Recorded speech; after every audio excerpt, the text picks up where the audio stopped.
السلام علیکم ورحمۃ اللہ وبرکاتہ۔ الحمد للہ علی احسانہ والشکر له علی توفیقہ وامتنانہ والصلاة والسلام علی رسولہ اما بعد۔ برادران اسلام، کامیابی کے 20 اصول، آج آپ حضرات کی خدمت میں چھٹا اصول اور فائدہ لے کر کے حاضر ہوا ہوں۔ دوستو، آج کے زمانے میں بہت سارے لوگ ترقی کے منازل طے کرنا چاہتے ہیں، بزنس کے اندر، کاروبار کے اندر اپنا قدم جمانا چاہتے ہیں، لیکن کچھ لوگ شروع ہی سے ناکامی اور اسی طرح سے اپنے نفس پر عدم اعتمادی کے شکار ہوتے ہیں۔ شروع ہی سے ان کے ذہن میں یہ بات ہوتی ہے کہ ہو سکتا ہے میں ناکام ہو جاؤں، یا اسی طرح سے ان کو اپنے نفس کے اوپر اعتماد نہیں ہوتا ہے،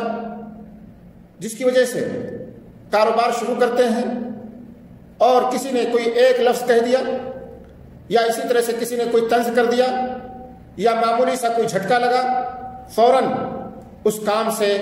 پیچھے ہٹ جاتے ہیں اور اپنے بارے میں یہ نظریہ قائم کر لیتے ہیں کہ اس کام کو میں نہیں کر سکتا، یا اس کام کے اندر، اس کاروبار کے اندر میں کامیاب نہیں ہو سکتا۔ نہیں دوستو، ایک انسان کو اپنے نفس پر اعتماد ہونا چاہیے اور اپنے نفس کا احترام کرنا چاہیے، اور یقین جانیں جب آپ کو اپنے اوپر اعتماد ہوگا اور آپ اپنے آپ کو معاشرے اور سوسائٹی کے سامنے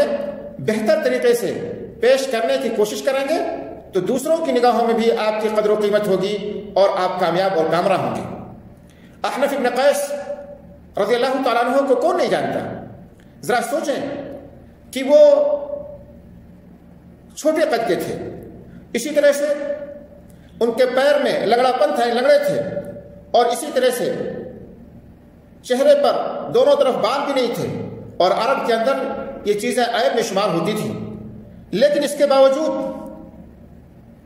انہوں نے لوگوں کے سامنے یہ ظاہر کیا اور اپنے حلم اور بردباری کے ذریعے سے، اپنے اچھے اخلاق کے ذریعے سے، اپنے منطق کے ذریعے سے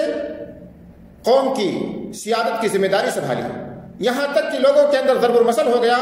کہ احنف ابن قیس حلم اور بردباری کے اندر ان کی مثال بیان کی جانے لگی۔ عطا بن ابی رباح جو کہ مشہور تابعی ہیں، اگر آپ ان کی جسمانی شکل و صورت کے بارے میں سنیں گے تو شاید حیران ہو جائے کہ ایک غلام تھے، اور اسی طرح سے کالے کلوٹے تھے، آنکھ بھی بھیگی ہوئی تھی، ناک بھی چپٹی تھی، اور اسی طرح سے لنگڑے بھی تھے، آخری عمر میں آنکھ بھی چلی گئی تھی، لیکن اس کے باوجود انہیں مکہ کا فقیہ،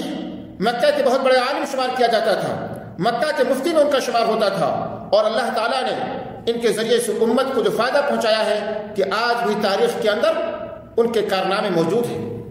اور اللہ رب العالمین نے عزت و شرف سے جو نوازا، تقریباً 200 صحابہ کرام سے ان کی ملاقات ہوئی۔ حضرت عبداللہ بن عباس رضی اللہ تعالیٰ عنہما، جنہیں ترجمان القرآن کہا جاتا ہے، وہ عطا بن ابی رباح کے بارے میں کہا کرتے تھے کہ جب مکہ کے اندر ان سے کسی کے بارے میں پوچھا، کسی مسئلے کے بارے میں پوچھا جاتا، یا لوگ ان کے پاس اکٹھا ہوتے تو کہتے یا اہل مکہ تجتمعون علی وعندکم عطا، کہ تم میرے پاس آ رہے ہو، میرے پاس اکٹھا ہو رہے ہو، حالانکہ تمہارے درمیان عطا بن ابی رباح موجود ہے۔ اس لیے دوستو، اپنی جسمانی قد و قامت کی فکر نہ کیجیے کہ آپ کیسے ہیں، بلکہ اللہ تعالیٰ نے جو آپ کو نعمتوں سے نوازا ہے، اللہ تعالیٰ نے آپ کو جو صلاحیتیں دی ہیں، اللہ تعالیٰ نے آپ کو جو علم سے نوازا ہے، اس کی قدر کیجیے اور اپنے آپ پر اعتماد کیجیے، ثقہ رکھیے اور اٹھ کھڑے ہوئیے، اور اسی طرح سے لوگوں کے سامنے جو صلاحیتیں اللہ تعالیٰ نے دی ہیں ان کو بکھیریے، اور یاد رکھیں کہ امت آپ کی محتاج ہے۔ اپنے آپ کا احترام کیجیے، اور جو اللہ تعالیٰ نے خیر سے آپ کو نوازا ہے اس کی قدر کیجیے، اور کسی طرح سے عدم ثقہ اور اسی طرح سے ناکامی کو اپنے ساتھ، یا ناکامی کا تصور اپنے ذہن سے مٹا دیجیے۔ اگر یہ چیز آپ کے اندر پیدا ہو جائے تو یقین جانیں کہ آپ کامیاب اور کامران ہوں گے۔ اللہ تعالیٰ سے دعا ہے کہ اللہ تعالیٰ ہمیں اور آپ کو توفیق عطا فرمائے، آمین۔ وآخر دعوانا ان الحمد للہ رب العالمین۔